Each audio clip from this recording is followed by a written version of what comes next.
Vigo Roa Duterte. That's my first middle name is Roa. The surname is Duterte. Birth month day is March 28, 1945. I was born in the province of Leyte in the Philippines. Binasa sa... Narinig niyo po yung sinabi ni Digong? Hindi niyo po ba nahalata? Na si Digong po, parang Ruben Padilla na rin. Bakit po? Magaling pong umakting. Diba? Pansin niyo sa pananalita niya. Diba? Nagmamakaawa siya. Paawa. Diba? Para sabihin mga Pilipino, uy, hindi na makapagsalita ng maayos si Tatay Diggs. Kawawa naman, ginaganyan pa, matanda na yan. Sa panahon nga ni Digong, may pinagpapatay ng matatanda, mas matanda pa kay Digong. Buti nga si Digong, nililitis pa lang eh. Hindi naman pinatay. Ha? Pero yung mga matatanda na yung pinatay. Diskarte po ni Digong yan na yung salita niya parang ganito. Halimbawa ako, magsasalita ako, Ballpoint Man, ano pangalan mo? Ako po si Ballpoint Man. Nakatera po sa Planet Echo. O syempre, maawa kayo sa akin. Maawa kayo sa akin ngayon. Kasi ganyan na ako magsalita. Yung mga emosyon ninyo, yung target ko. Diba? Gagamitin ko yan. Para yung mga galit sa akin, maaawa na sa akin. Para yung mga maka-Duterte, mas lalo pang magalit sa presidente ng Pilipinas na si Pangulong Bongbong Marcos. Para pag yung mga Pilipino na galit kay PBBM, mapapatalsik yung Pangulo. Ang papalit si Sara Duterte na. Pag presidente na si Sara Duterte, nasa kanila na yung kapangyarihan. Ang gagawin lang naman yan, hindi naman magtatrabaho yan. Gaganti lang ng gaganti yan. KO! Diba? Tama? Tama ba? Tama talaga ako. Oh. Sabi ko na eh, halatang halata si Digong nagpapaawa na sa harapan ng camera. Tapos pag ganun-ganun pa siya sa mata niya, parang naguguluhan. Diba? Hindi niyo napansin? Diyos ko po. KO! Wag kami. Wag kami, Digong. Pagbayaran mo yung kasalanan mo. Kung wala kang kasalanan, makakalabas ka naman dyan eh. Kung wala kang kasalanan. Eh, paano pag meron? Habang buhay. Diba? Tuloy natin to. Anyway, bago po tayo magtuloy-tuloy sa ating reaction, no? Ayan meron po tayong Facebook page dito. Ballpoint Man 2.0. Meron din po tayong Temperador. Huwag niyong kalimutang i-follow yung ating Facebook page, mga pre. Meron din po tayong TikTok, Ballpoint Man 2.0. So, ayun na nga, mga pre. At sa hindi pa nakasubscribe sa ating YouTube channel, huwag kalimutang mag-like, share, and subscribe, and ring the notification bell para updated po kayo sa lahat ng mga uploads natin.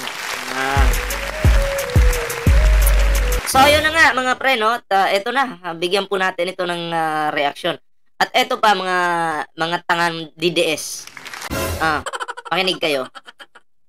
Pag sinabi naming ayaw namin kay Digong, hindi nyo kami mapipilit. Diba? Hindi nyo kami mapipilit. Suluhin yung magdutai. Dutai. Magsulo kayo. Diba? Magsulo kayo. Sa kakasigaw ng dutai. Yun lang naman yung alam nyo eh. KO! Sa totoo lang, yan lang yung alam nyo. Ang magsisigaw ng kabobohan dyan sa labas. Buhay pa nga si Digong, sinisindihan nyo na ng kandila. Huwag naman kayong ganyan sa tao. KO! Huwag ba kayong awa? Ang sinisindihan lang ng kandila, yung Yung patay. Hindi yung buhay. Nag-iisip ba itong mga to? Diyos ko po. Suot ang isang blue suit at tie, humarap ang 79-year-old na si dating Pangulong Rodrigo Duterte sa unang pagkakataon sa pre-trial chamber ng International Criminal Court o ICC sa The Hague, Netherlands. Sa Nag-aantay nga ako kagabi kung ito ba'y mumurahin ni Digong. Diba kasi grabe yung yabang ni Digong nung di pa siya nahuli, diba? Papakainin ng bala yung, babarilin yung magsiserve ng warrant o di kaya yung papel, ipapakain. Meron pa yung sisipain yung ICC, ibibitin sa puno ng akasya. Daming kayabangan. Diba? Oh. Sa kasong Crimes Against Humanity, March 14, araw ng Biyernes, pinayagan ng ICC Pre-Trial Chamber na makadalo ito sa initial appearance sa pamamagitan ng isang video conference mula sa ICC Detention Center, bunsod ng Ito sabi ng ng kampo ni Digong, hindi na daw po siya maka-attend kasi may sakit nga daw, matanda na nga daw, medyo may nanghihina. Pero nung chinik po ng mga doktor po ng ICC, okay naman daw. Kondisyon naman. Diba? Oh, at least yung ICC, hindi naman bias yan. At tandaan nyo, walang nagdidikta dyan. pinanggalingang mahabang biyahe. Ginawa ang initial appearance 2 araw matapos itong isuko ng Philippine government sa ICC noong March 12. Layo ng ICC procedure na beripikahin ang pagkakakilanlan ni Duterte bilang defendant. Ipaalam sa kanya ang mga karapatan sa ilalim ng Rome Statute o Founding Treaty ng ICC at kasong isinampa laban sa kanya. Ang initial appearance ay hindi pa simula ng isang trial o paglilitis. September na po ulit yung hearing. Medyo matagal-tagal din pala, no? So, eto pagmasdan niyo po si Digong dito. Yung kanyang pananalita, merong halong paawa. Alam niyo, ito habang si Digong nagpapaawa or naaawa kayo kay Digong, ako naman po, pinopost ko yung mga pinagpapatay ni Digong. Yung kanyang kayabangan noon, minumura yung Panginoon, pinopost ko, totoo po yan. Timbangin nyo na lang. Kung alin yung magugustuhan nyo, yung maawa sa kanya o yung kayabangan niya. Saan ko po pinopost yan? O, bisitahin nyo to. O, dyan ko po pinopost. Bisitahin nyo dyan. Walang makaporma dyan na DDS. Kasi, may nag-comment pa nga dyan na DDS. Naawa ko kay Tatay Digong, pero nung nakita ko yung video mo na nagmamariwana pala ito si Digong, parang nawala yung awa ko. KO! DDS siya, DDS.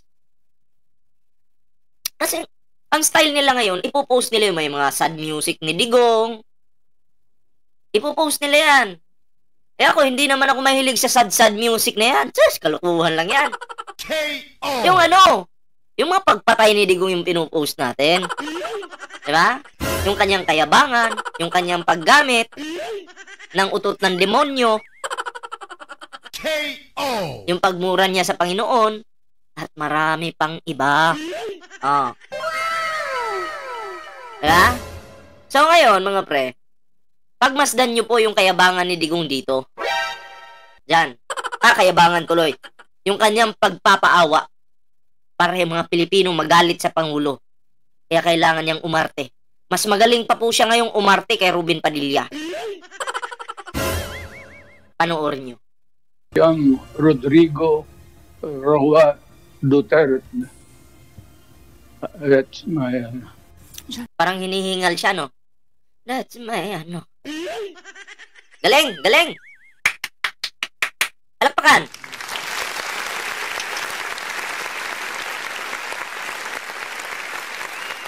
Para social ganito. Diba? Galing! Galing umarte. First middle name is Roa. His surname is Duterte. Birth month day is March 28, 1945. I was born Hmm. in the province of Leyte in the Philippines. Binasa sa pre-trial chamber ang kasong inihain laban sa dating Pangulo. Partikular na ang crimes against humanity dahil sa pagpapatay umano sa hindi bababa sa 43 individual. Siya naman mismo yung umamin yan na nagpapatay talaga siya. At sabi pa nga ni Digong, i-encourage mo naman laban sila. Sa bunganga niya mismo nang galing yan. Hindi po gawa-gawa yan ng mga kung sino-sinong tao. Kahit nga doon sa hearing noon, sa Quadcom pa noon Quadcom. Iba kasing sumunod sa Quadcom, Tricom na eh. Kahit nga nung nagyabang siya, encourage them to blah blah blah. O kahit nga yan si Bato, member ng Death Squad yan eh. KO. Diba? daming mga pag-amin ni Digong. At proud siya. Proud siya sa kanyang mga ginagawa. Yung mga pagpatay, doon siya proud. Kasi yung Davao, takot sa mga Duterte. So, gusto ni Digong buong bansa matakot sa kanila.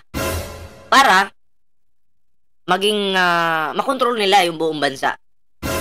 Sila yung humawak sa buong bansa. Katulad ng paghahawak nila sa Davao. Pero hindi uubra yan. KO. 19 dito ay sa pamamagitan umano ng Davao Death Squad o DDS nung siya ay Davao City Mayor pa. 24 naman ang nakaupo itong Pangulo ng Pilipinas sa ilalim ng anti-drug war nito. On 7 March 2025, pre-trial Chamber 1 concluded that there were reasonable grounds to believe that Mr. Duterte is criminally responsible pursuant to Article 25(3)(a) of the Rome Statute as an alleged indirect co-perpetrator. Yung lula ko sa likod, yung maitim doon. Lula ko yan. Nagtatrabaho na pala sa ICC yung lula ko. KO. For the crime against humanity of murder pursuant to Article 7(1)(a) of the statute as follows. A. Murder of at least 19 persons, allegedly drug pushers or thieves, killed by members of the Davao Death Squad in various locations in or around Davao City, Philippines between 2011 and 2016. Kahit gano'n ka pa kayabang, gano'n ka kapangyarihan, basta nang abuso ka ng kapwa mo, darating at darating talaga yung oras mo na pagbabayaran mo yung lahat ng yan. Pero kung ikaw ay makapangyarihan tao, nagtatrabaho ka lang ng tama para sa bansa, pero sinisiraan ka ng mga kapwa mo Pilipino, okay lang, mas masarap pa nga yung ganun eh. Nasiraan ka ng siraan. Kumpara ikaw yung umatake o pumatay. Kasi, yung naninira sa'yo, sila naman yung kakarmahin eh. Kung ikaw, maganda naman yung intensyon mo sa pagtakbo bilang presidente ng Pilipinas.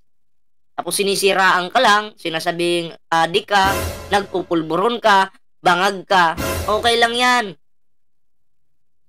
Babalik naman sa kanila yung karma eh. Diba?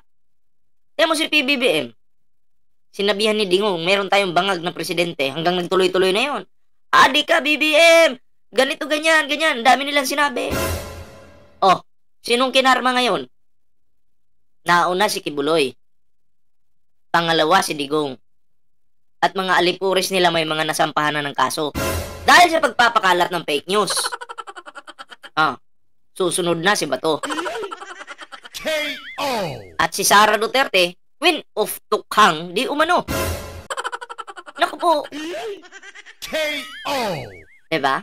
Tahimik lang yung Pangulo. Tinatawag niyong weak leader. Tinatawag niyong weak leader. Pero, nanggagalaiti kayo sa Pangulo.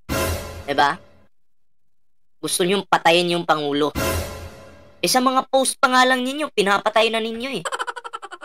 Hindi nyo kasi kayang makipagsabayan sa issue to issue. Kaya nami-personal kayo. Mamatay ka na sana, BBM. Yan yung mga sinasabi nyo, di ba?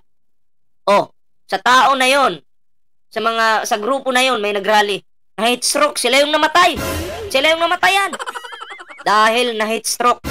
Paano kasi sinindihan ng kandila ang picture ng Pangulo at pinagdasal pa nilang mamatay na ito. Sabi nga ng sa Bible, huwag niyong gagamitin ang pangalan ng Panginoon sa walang kabuluhang bagay. Kasi hindi po pwede na ikaw, magsisindi ka ng kandila, may picture ng tao, magdadasal ka sa Panginoon na mamatay yung tao na yun. Malaking kasalanan yan. Kung ayaw mo sa tao, banatan mo. Diba? Banatan mo nang naayon sa issue. Pero yung ipagdadasal mong mamamatay, pabalik sa pamilya mo yan. Huwag kang mag-alala, hindi ikaw yung tatamaan, pamilya mo. Panghuli ka na. Diba? Kakapal na mukha ng mga to. Bobo.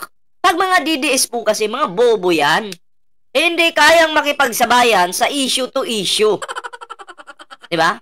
Issue to issue, hindi nila kaya yun. Kaya idadaan ka nila sa mga, pag makita kita, patayin kita. Wala naman, hanggang salita lang naman. Nung nagpunta kami sa... Saan nga yun, yung rally? Wala naman sila. Inang-inan nyo. Bobo kayo.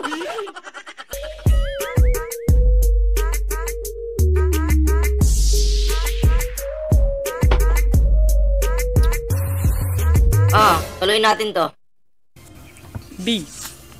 Murder of at least 24 persons, allegedly criminals, such as drug pushers or thieves or drug users, killed by or under the supervision of members of the Philippines law enforcement, sometimes with the assistance of persons who were not part of the police, at various locations in the Philippines between 2016 and 2019. Daming pagpatay na ginawa. Hindi man lang nila binigyan ng chance na makulong. May kulungan nga eh. Ano yung kulungan kung hindi mo gagamitin? Diba? At eto pa, hindi tayo sure kung talagang mga adik yun. Pero deserve po ng mga adik mamatay kung sila ay manlalaban. Siyempre, yung kailangan din proteksyon na ng kapulisan yung kanilang sarili. Diba? Pero kung hindi naman manlalaban, susuko ng maayos, bakit papatayin? Diba? Ayun yung tanong. Bakit papatayin? Ako agree ako sa pagpatay kung manlalaban. Kung totoong nanlaban ha. Ang tanong dito, lahat ba ng mga yon na na-mention dito sa bidyong ito ay mga adik talaga?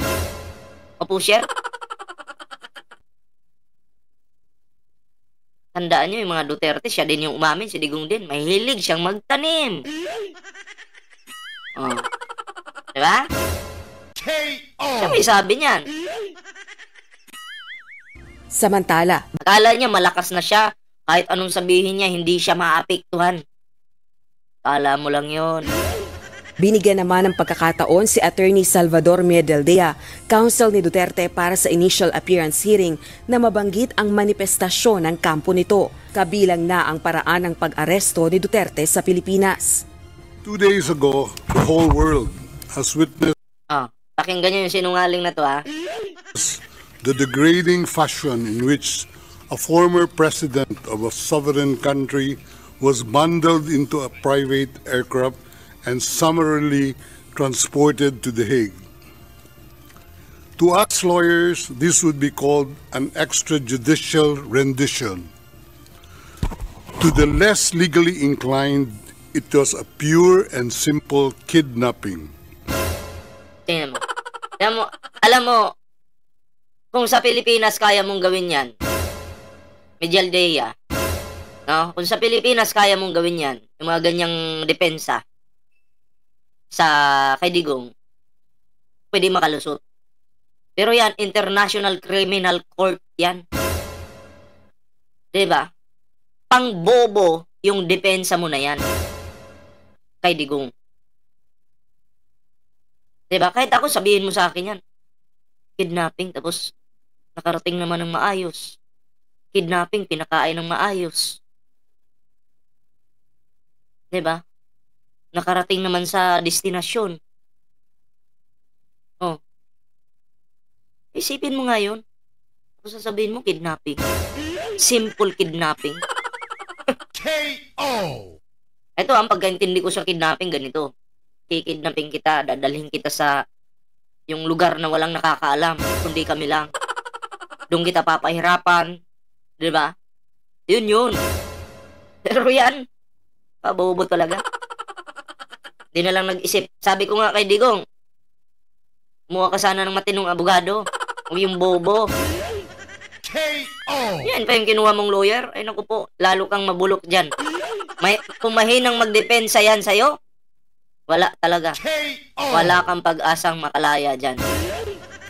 My client was denied all access to the legal recourse in the country of his citizenship. Kidnapping, may warrant of arrest. Alam mo, matatawag na, agree ako sa'yo na kidnapping yan kung wala silang warrant. May warrant eh. 'Di ba? Paano na yan? KO. And this all in the nature of political score settling. Inihayag din nito ang kalagayan ng kalusugan ng kanyang kliyente. Kalagayan at kalusugan. Tingnan natin. Given the precipitous arrival of my client, an elderly man with debilitating medical issues, hard of hearing and poor of sight, he was taken to a hospital for observation. Other than to identify himself, my client is not able to contribute anything to this hearing. Ganyan si Digong, oh. Parang mukhang kawawa talaga, no? Subalit giit ng presiding judge ng ito na. pre-trial chamber na si Judge Yulia Motok na suri ang kalagayan ni Duterte nang dalhin sa ICC. And I note that nasuri. Ibig sabihin, good condition si Duterte. 'Di ba? Nasa magandang kondisyon. Akala kasi ng lawyer ni Digong, bobo itong mga taga-ICC. Siyempre, isusuriin ka muna niyan kung kaya mong mag-attend o hindi. 'Di ba? Napatunayang kaya. Pero ang depensa ng lawyer, hindi daw kaya. Diyan pa lang, wala na. Hindi na kayo papanigan ng ICC. 'Di ba? Kasi yung inyong mga depensa, hindi kapani-paniwala. Yung mga doktor ng ICC, mga nurse ng ICC, mga expert yan. Wag kayo. Paano ka makakalusot niyan ngayon?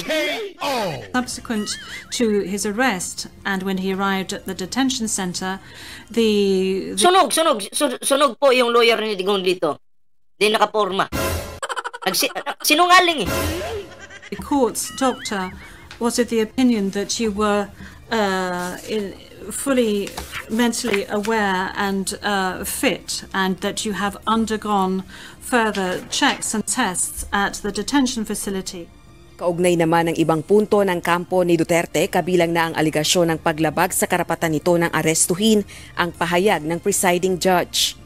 There will be a full procedure that will unfurl leading up to the confirmation of charges that will enable Mr. Duterte to raise all the matters that you have just raised with regard to the warrant of arrest, with regard to the crimes committed, with regards to the charges and any other matters associated with his arrest, and the matters of jurisdiction of the court. You have the opportunity to do this throughout these proceedings leading up to the actual confirmation of charges hearing.